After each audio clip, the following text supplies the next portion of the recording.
In our daily lives, sometimes we have to swallow our pride and endure hardships just to survive in a tough work environment. However, this endurance can sometimes lead to immense risks, pushing our lives into the depths of crime. Today's case is a clear and vivid example of the silent crimes that occur in the workplace. Welcome to Crime Documentary Files. Chongchuan is a district in Nantong, Jiangsu Province, China, known for its picturesque and prosperous scenery, making it a thriving tourist destination.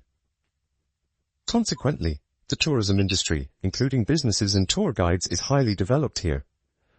Chongchuan is also a popular tourist spot, attracting many visitors. Everything was flourishing until early 2003, when a shocking crime shattered the peace of this area. At 8:15 p.m. on April 6, 2003, a tourist named Su Mingyue was walking her dog in a park when her dog started barking loudly at an empty lot. Su Mingyu looked around and saw a sign indicating that the lot belonged to Chaohua, a well-known tourism company in Chongchuan. Recently, Chaohua had been expanding into the restaurant and hotel business. This centrally located lot with convenient transportation access was intended for the construction of a large hotel by Chaohua. As a tourist, Su Mingyu didn't know much about this. Seeing that the lot was owned and fenced, she decided not to go inside to avoid trouble. Unexpectedly, her dog broke free from its leash, slipped through a gap, and ran straight into the lot. Su Mingyu tried calling her dog back, but it didn't return. She had no choice but to contact the security guard of the lot to get inside and find her dog. However, after searching the entire lot, Su Mingyu couldn't find any security guards, nor any contact numbers. Just as she was at a loss, her dog returned with a blood-stained piece of cloth in its mouth. Alarmed, Su Mingyue immediately called the police, suspecting a human corpse in the lot.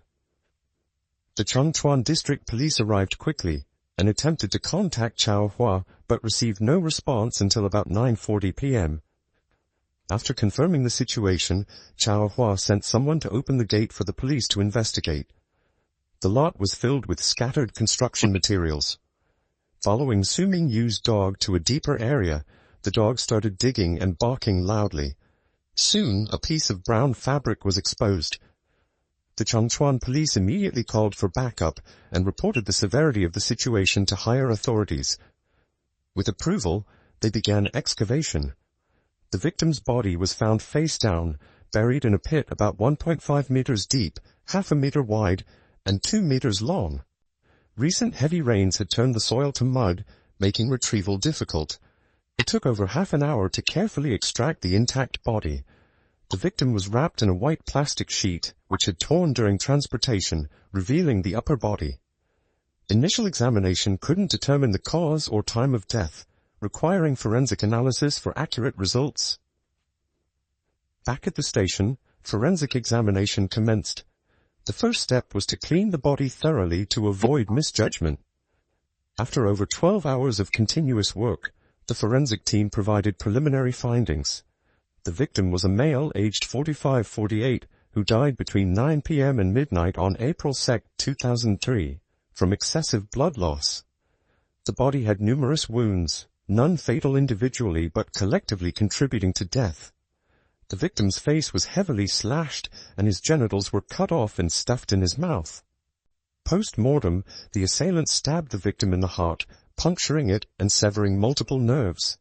The hands and feet showed signs of severe binding, and all fingers were completely fractured. The brutality suggested a deep-seated grudge. The crime scene lacked signs of struggle or blood, indicating it was merely a disposal site, not the murder scene. The lot, enclosed by a 1.5-meter fence, was private property of Chaohua, inaccessible to outsiders, suggesting the perpetrator was someone within Chaohua, likely with access to the lot's key. After the news broke, many people started to talk about it. Since the victim did not have any identification on him, the police could only investigate based on recent missing person reports. Among those who had reported someone missing, one individual caught the police's attention. Song Yan, the daughter of Song Dingyuan, the director of Chaohua Company, and the owner of the lot where the body was found. The police immediately contacted Song Yan. When she arrived, she was accompanied by her mother, Si Rong. Both women had striking appearances and strong demeanors, but their faces showed clear signs of exhaustion.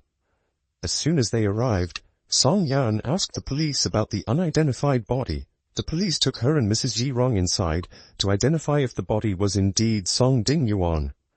Upon seeing the body, Song Yan couldn't hold back and ran outside to vomit.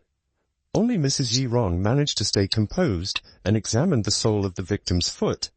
Upon confirming that the body had a large blue birthmark on the sole, she collapsed and fainted. It took a while for Mrs. Ji Rong to regain consciousness. Meanwhile, the police took the victim's daughter's statement. Song Yan recounted that on the morning of April 2, 2003, her father, Song Ding Yuan, left the house for a business meeting. That day was also Song Yan's birthday. Every year the whole family would gather to celebrate, and Mr. Song had promised to come home early. Around 6 p.m. on April 2nd, Song Yan called her father to ask him to buy some items. However, his phone was turned off. She thought he was still busy with work, so she and her mother waited until late at night, but he never came back and his phone remained unreachable. Song Yan tried looking for him at his office, but his secretary said he hadn't been to the office that day. She also contacted the business partner her father was supposed to meet, only to learn that they had signed the contract 2 days earlier. At this point, Song Yan could no longer stay calm.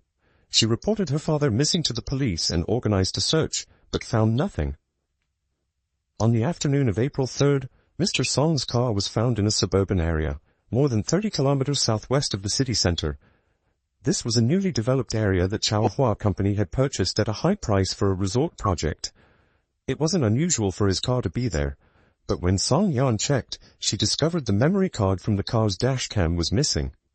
With no residents nearby, there were no additional clues. Since then, Song Yan and her mother had been tirelessly searching, but to no avail. They always hoped Mr. Song would return. But now, seeing his cold, lifeless body devastated them. Song Yan also mentioned that her father was a kind and gentle man who treated everyone with respect. Even when subordinates made mistakes, he never punished them harshly, at most deducting some salary from the previous month. As for his family, he was a loving husband and father, always caring for them. Despite being a successful and wealthy man, he never had any affairs or ambiguous relationships with other women. The police collected all necessary information. Song Yan then took her mother home to arrange Mr. Song's funeral. The police split into 2 teams. One went to Mr. Song's company for further investigation, while the other team headed to where Song Yan found his car, looking for any additional clues. The first police team to arrive at the company was greeted by the director's secretary, a 25-year-old woman named Chen Jiayue.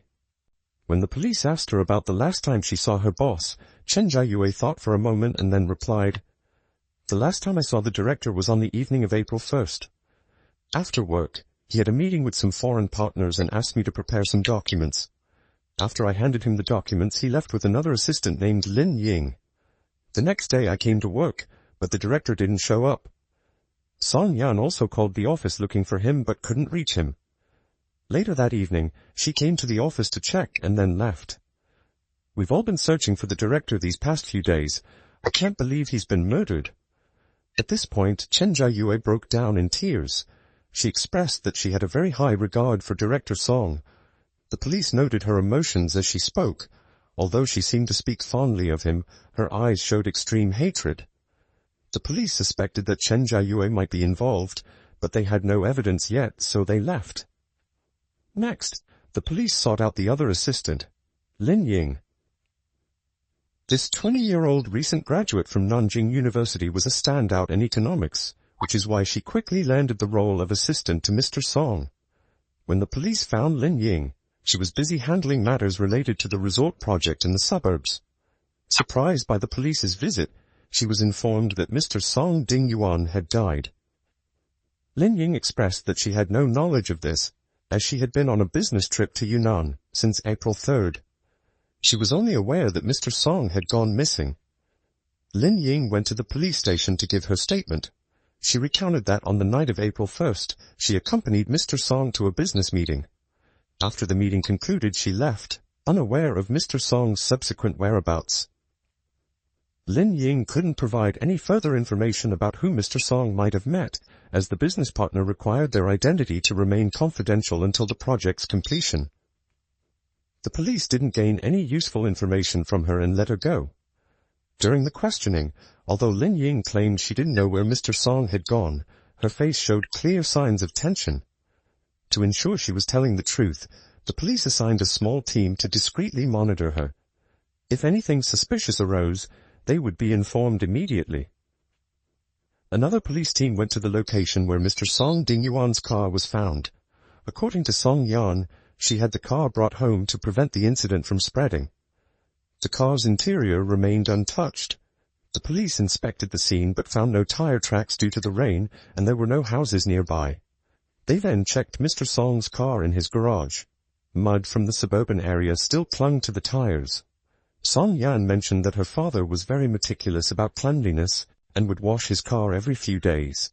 The last wash was on April 1st. Forensic experts conducted a thorough examination and found a few light brown hairs under the passenger seat. Since both Mrs. Zi Rong and Song Yan had black hair, these brown hairs likely belonged to another woman who might be linked to Mr. Song Dingyuan's death. The police collected the hair sample for comparison. Currently there are 2 individuals with brown hair who had the opportunity to interact with Mr. Song Dingyuan before his death, Chen Jiayue and Lin Ying. For now, the police decided to discreetly monitor these 2 to avoid alerting them. They would only move in once something suspicious was detected. Meanwhile, after a long period of rest, Mr. Song Dingyuan's wife, Zi Rong, was stable enough to be interviewed at the police station. She revealed, "My husband and I have been emotionally distant for a long time, but we pretended to be happy for our daughter Song Yan's sake. After giving birth to Song Yan, my health deteriorated. Even if I could get pregnant again, it was unlikely I could carry the baby to term. Back then, I thought time and care would heal my body. 2 years later, I got pregnant again. Despite my efforts, my body was too weak, and I miscarried in the 3rd month. Since then, the rift between my husband and me deepened, but we never attempted to reconcile. We've stayed together until now only for Song Yan. I knew my husband was having an affair. At first I tried to stop it, but I realized there was nothing I could do to change the situation, so I turned a blind eye. The person he was involved with is his assistant, Chen Jiayue. I have evidence to prove it." With that, Mrs. Zi Rong took a stack of photos from her bag. The pictures showed Song Dingyuan and Chen Jiayue in various intimate poses. In some, Mr. Song was holding Chen Jiayue by the waist. In others, they were kissing. However, the police noted that Chen Jiayue's face always showed resistance and discomfort. None of the photos showed her reciprocating Mr. Song's advances happily. The police found this puzzling and asked Mrs. Xirong if she knew why, but she shook her head indicating she didn't know. Mrs. Xirong added that, although she knew about the affair, she didn't want to make a big deal out of it to protect her husband's and the company's reputation. Therefore, she had never confronted Chen Jiayue directly. This clue was crucial. The police suspected that Chen Jiayue had developed a conflict with Mr. Song Dingyuan and had killed him. The police continued to search the area around the body for any cameras that might have captured the suspect disposing of the body. After much effort, they found a surveillance tape at a nearby intersection that showed a corner of the empty lot. Reviewing the footage, at 1:35 a.m. on April 3rd, 2 figures were seen carrying a heavy object covered with a black cloth. The 2 approached from the west corner of the camera's view. They stopped briefly at the lot, one of them unlocking the gate before they both went inside. About an hour later, at around 2:40 a.m., the 2 individuals left the lot separately. The footage showed them to be small in stature, around 5'4" to 5'6" tall, dressed in black, and appearing physically weak. They struggled to carry what the police believed to be Mr. Song's body. Previously, when the police asked Mrs. Xirong, who managed the lot near the park, she mentioned that the original documents and keys were split into 2 sets. She kept one set at home, and the other set was with Mr. Song's secretary. This lead once again pointed to Chen Jiayue as the primary suspect. At the same time, the team monitoring Chen Jiayu reported losing her trail.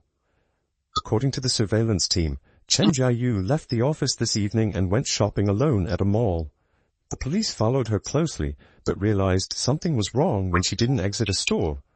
Upon investigating, they discovered she had slipped away unnoticed. All available forces were mobilized to locate Chen Jiayu. A team was dispatched to her home to gather clues. Upon arrival, they discovered that despite her high-paying job as Mr. Song's secretary, she lived in a rather shabby rental house. Inside, there were no valuable items, just a simple set of furniture and a neatly made bed in the corner. Her wardrobe was also cleared out, indicating she had planned her escape in advance. At that moment, a woman from next door returned home and saw the police surrounding Chen Jiayue's house. She asked, "What's going on? Did Chen Jiayue do something illegal?" The police didn't provide details, only saying they needed to bring Chen Jiayue in for questioning related to an investigation. The neighbor responded, "I knew it. I always suspected something like this would happen. Let me tell you, Chen Jiayue has a father who is an alcoholic, a mother who is a gambling addict, and a brother who is in jail for a hit and run.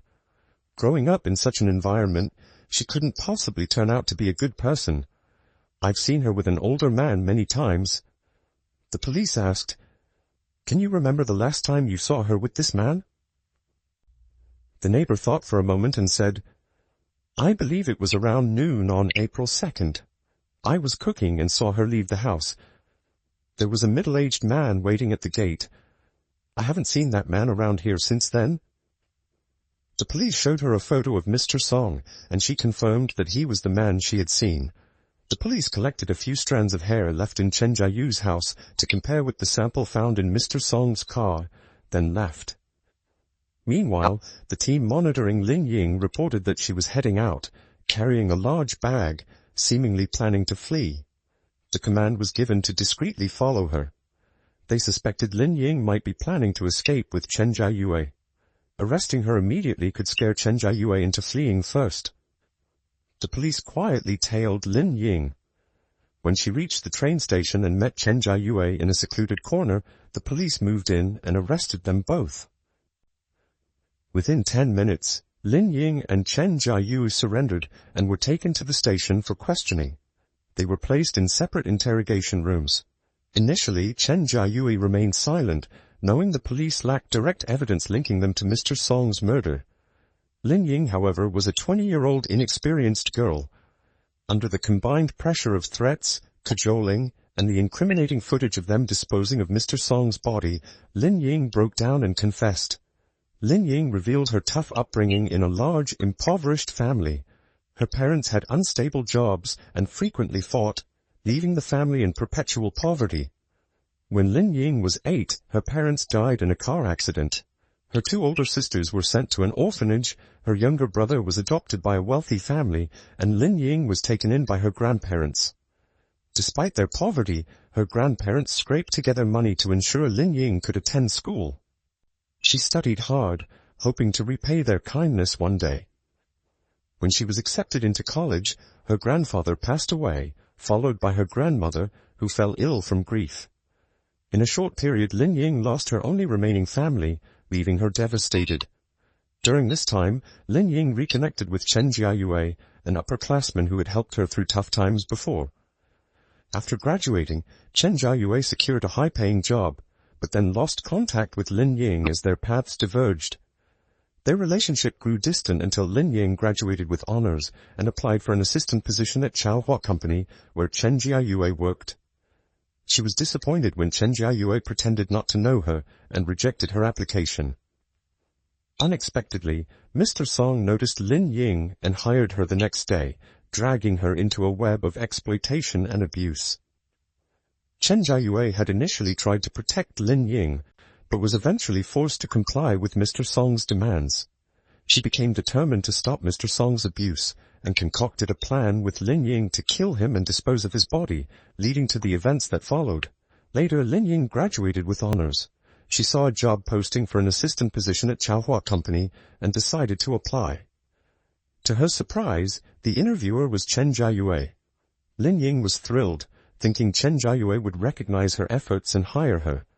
However, Chen Jiayue acted like she didn't know Lin Ying and rejected her application without hesitation. Lin Ying was extremely disappointed. As she was leaving, she accidentally bumped into director Song Dingyuan. Seeing her face, he couldn't help but ask her name and why she was there. Lin Ying honestly replied that she had come for an interview but was turned down. Mr. Song simply smiled and walked away. The next day, Lin Ying received a notification that she had been hired. When she started working at the company, she learned that it was Mr. Song who had hired her. Lin Ying felt very grateful to him for giving her the opportunity, not realizing she had walked into a trap. Initially, Song Dingyuan rarely interacted with Lin Ying, but after her 3-month probation period ended, everything changed. Lin Ying was told she had to go on a 3-day business trip to Yunnan with the director. She naively thought this would be a great opportunity for learning and growth. However, once they arrived, Song Dingyuan took Lin Ying to a clothing store and picked out a tight-fitting dress for her. He then brought her to a luxury hotel. She entered a large room where 3 or 4 men around Song Dingyuan's age were waiting.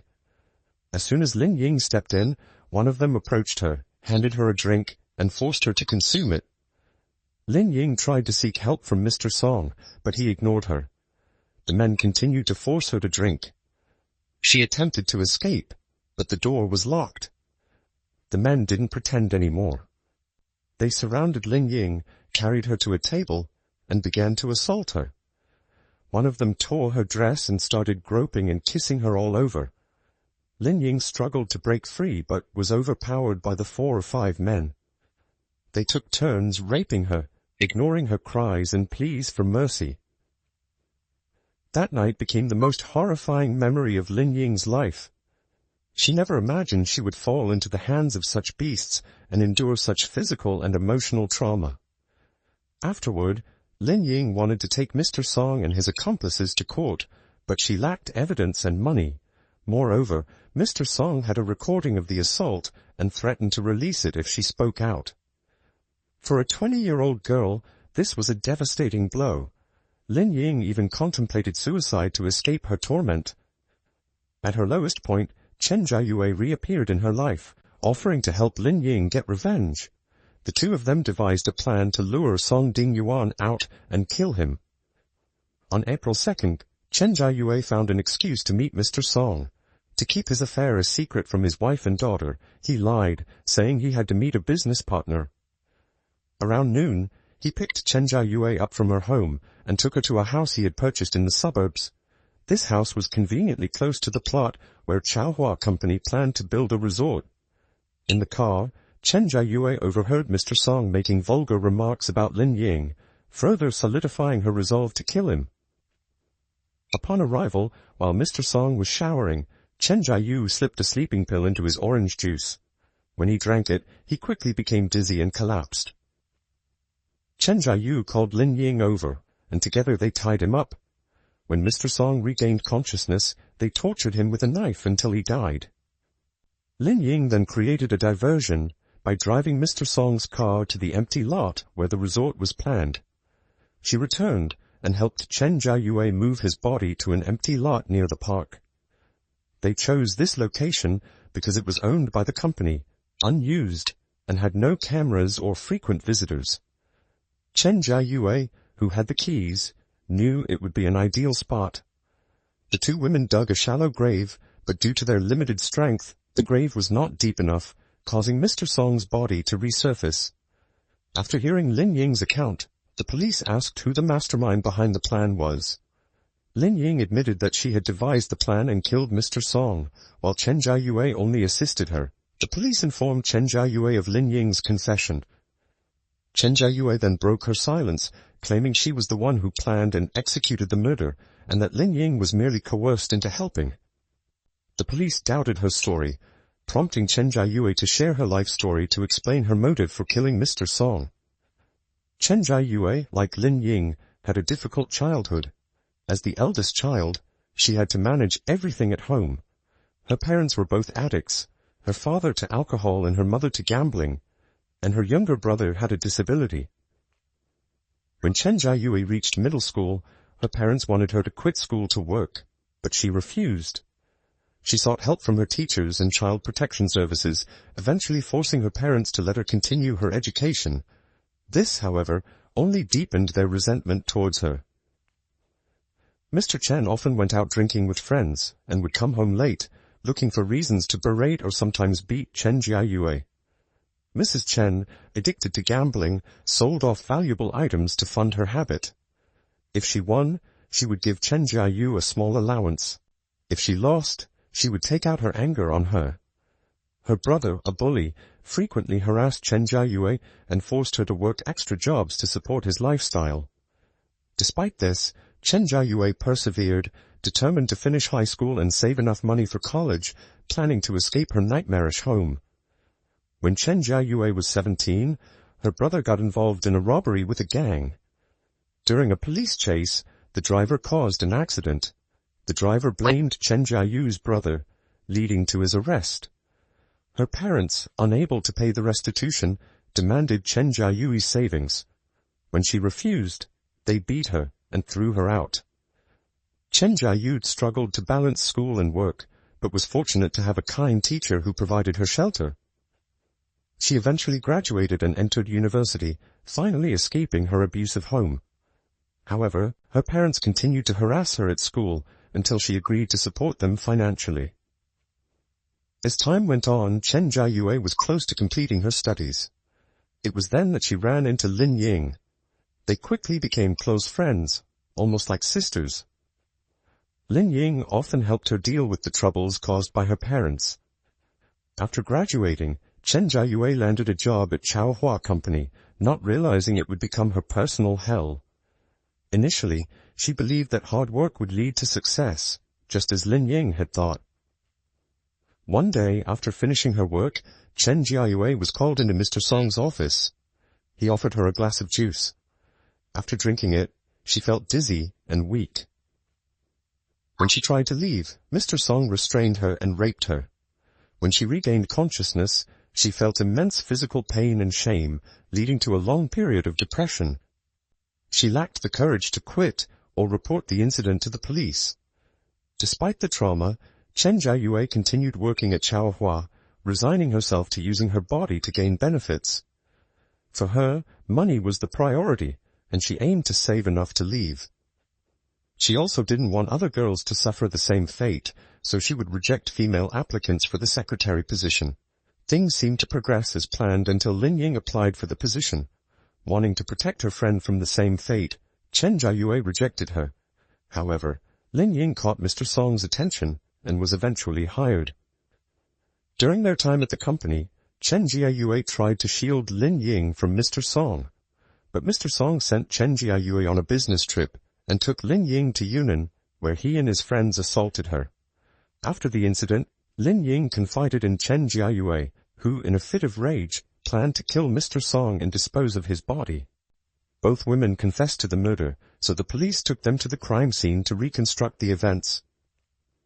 Chen Jiayue was able to recount everything easily, while Lin Ying broke down in tears. Forensic analysis confirmed that the hair sample from Mr. Song's car matched Chen Jiayu's. With both witness testimony and physical evidence, the court sentenced Chen Jiayue to death for the brutal nature of the crime. Lin Ying received a 15-year prison sentence for being an accomplice. During the crime, Lin Ying was so terrified that she covered her eyes, and all the injuries on Mr. Song were inflicted by Chen Jiayue. Lin Ying only helped to dispose of the body, which is why her sentence was lighter. In life, many people don't get to choose their paths. Chen Jiayue once had a promising future, but individuals like Song Dingyuan turned her into a cold-blooded killer. Hopefully, Lin Ying will be able to start over and live a better life once she is released. Thank you for watching this video. Don't forget to like and subscribe to Crime Documentary Files for more real-life crime stories.